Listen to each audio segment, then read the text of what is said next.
Hi, I'm Greg Golgowski, and I'd like to welcome you to Harmony. From 2002 to the fall of 2014, I got to serve as Harmony's Conservation Director, working with the Harmony Development Company, and was involved with a lot of the environmental management here in town.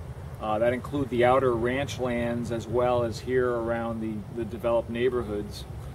Part of it was land management of those areas, but it was also working with the developer on best development practices, some of which we'll see today.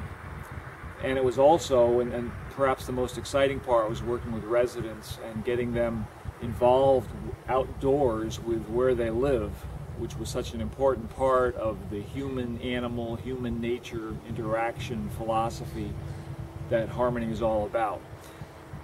This morning, it's April 6, 2015. It's a beautiful spring morning here at Harmony, and we are sitting in one of my favorite places, and I think the first park to be developed, Harmony Square. I'm here in the center of the square right now, and behind me you can see the entrance coming off of US 192 that leads into the center of town. This has grown into a beautiful, shady place, which is so important in Florida if you're going to be outside in the summertime at least. So it's really, it is one of my favorite spots here. We're going to look around the square, and then we're going to look at some places around town. All in the same day, I hope. Of course, there are different times, and just like anything else, the community has a pace to it, and things change as the day goes along. So, and I hope we'll see some of those changes as people and animals perhaps move around. But first, let's tour around the square, starting with what's just over my right shoulder here to a sculpture called From a Barn. The From a Barn sculpture was one of the first pieces of public art that was commissioned to be installed in some of the parks at Harmony, and it's made up of girders, as you can see in the center, from an old hay barn that stood on the property roughly back where those trailers are in the distance. One of the purposes of the sculpture was to call attention to the agricultural heritage that Harmony has here, and all of Osceola County has. We wanted people to know that there was something here before Harmony. It didn't just appear out of the void. And this barn and this interpretive plaque that sits in front of it, which gives a little bit of background about the ranch and the hay operation, and it includes a photo of an aerial photo of the old barn itself. And you can even see the girder framework, the same girders that are used here. So this whole type of approach to what we're doing here with sculptures and a lot of the other things here is kind of typical of what Harmony's trying to do here in the park. The central part of the park of Harmony Square has a little plaza. You can see the retail in the background. If you picked up a sandwich or something, you can come out here into the center and just have a nice little place to eat under the trees, under the oaks. And the central plaza here, it provides kind of it's a little meeting space for activities. We've had weddings here, we've had telescopes set up here, a variety of things. And it kind of culminates in 4 walkways that go in each direction, north, south, east, and west. Here's the northern view, looking at the restaurant and golf clubhouse, which were early structures here. I think probably the first building put up at Harmony. The golf course opened early before we even had houses here. But it continues around, and over to the right you can see in the distance there the pool swim club. It's a community operated swimming area that folks can use as part of their community development district benefits. And then down, looking to the east, you can almost make out the horse barn. We'll take a little bit better look at that a little bit later. There's that sculpture again from a barn. And then now we're going to look down and back out toward where I was first seated and the entrance into Harmony. But let's go back over to that other corner. If we look back over to the west, you'll see the Welcome Center back there, and just in front of that, in this corner, is our amphitheater. Here we've moved over into the first retail section to be built in the town center. This is just a couple years old now. It's got a restaurant, Nature's Table, down on the far corner there, followed by was a wine bar, is now a similar type of restaurant. The medical offices here right in front of me have turned out to be an important anchor for the whole thing. And then down the end is a market. We're really glad to have the market here, offering some actually a good variety of products for the home.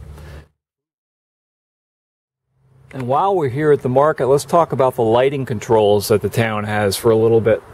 This the lamppost that I'm looking at is typical of all the lights that you'll see around town. It's referred to as a full cutoff lamp. You can see the lighting element up in the center of it is recessed so that it does not extend below the horizontal of the shield. That puts all the light on the ground where it's needed, not out to the sides and or up in the air, contributing to light pollution and glare and light trespass. It can be such a problem in many areas.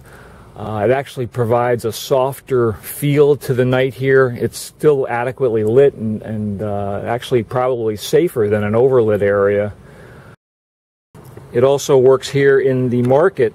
You can see in the awnings over the windows that the lights are up shielded, using the awning itself as kind of a shield. And the parking lot lights do the same thing. Here on this side of the market you can see the one wall-mounted light that is also pointing down, also shielded all the way so that the light isn't overpowering. And off in the distance I think you might be able to see the parking light towers. These are LED lights, and they too are shielded and pointing straight down. Also here at the market, for children who don't want to help mom shop, we've got a little bit of a play structure where they can be busy outside here while the shopping's done indoors. And if we looked around here, there are some tables where you can grab a sandwich and have something to eat perhaps, and even a fountain to give you some background sounds and the feel of water splashing. Our last stop here in the square is the trail sign that's mounted near the entrance to town. This is kind of an overview of Harmony and some of the places we'll be seeing today. You are here. This is where we are, in fact, right at the entrance road coming into Harmony Square. Before the day's over, we're going to go probably visit the horse barn. We'll come over to the garden, which is located down here. We'll visit the golf course. I hope we'll get out to the bat house, or where the bat house was at least, and see this part of the golf course. We'll come down Five Oaks Drive and make it down to Cat Lake Landing. And Cat Lake's one of my favorite spots. We may have time to get on some of the trails around here, hopefully get up on Billy's Trail, maybe even get out all the way to Lookout Bridge Loop, which takes us to a pretty secluded spot out on the east side of Buck Lake. We'll come back into town, go through some of the neighborhoods. The dog park is an important part to see. You'll also notice as we travel that Harmony is a pretty open community, open in that there are no houses on the golf course. There are a lot of houses with golf course views, but there's always some public realm around the edge of it, so everybody can enjoy the open space that the golf course represents. And it itself serves as a protector of the wetland area that's in the center and actually extends right into the center of town here. It's also open because the lake has no houses on it. In fact, this is all Lakeshore Park that wraps along the edge of it. It's got a wooded edge and then a park, a developed park right up here. So once again, this important resource is protected by natural lands and by public open space, which is accessible to everybody in town, not just a few who are able to afford a lot on the lake. We'll head down by the Star down to the Buck Lake docks, and we'll look at the boat livery operation that's there, and follow down to a couple of the boardwalks that go down through the woods into the lake shore.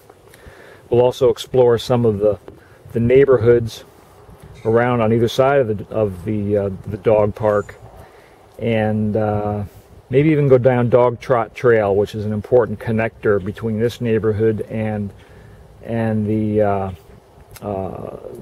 community school that's in this open space. It also provides a non-street linkage between neighborhoods, which is important, I think, to have. Over on the far west side are more trails leading out. We've got over 13 miles of trails already in place, including natural trails such as these, but also more urban paved trails that are coming in around through Lakeshore and up along what we call Long Park because of its length, and brings the whole place together. So if we have time, we'll get over into this area too.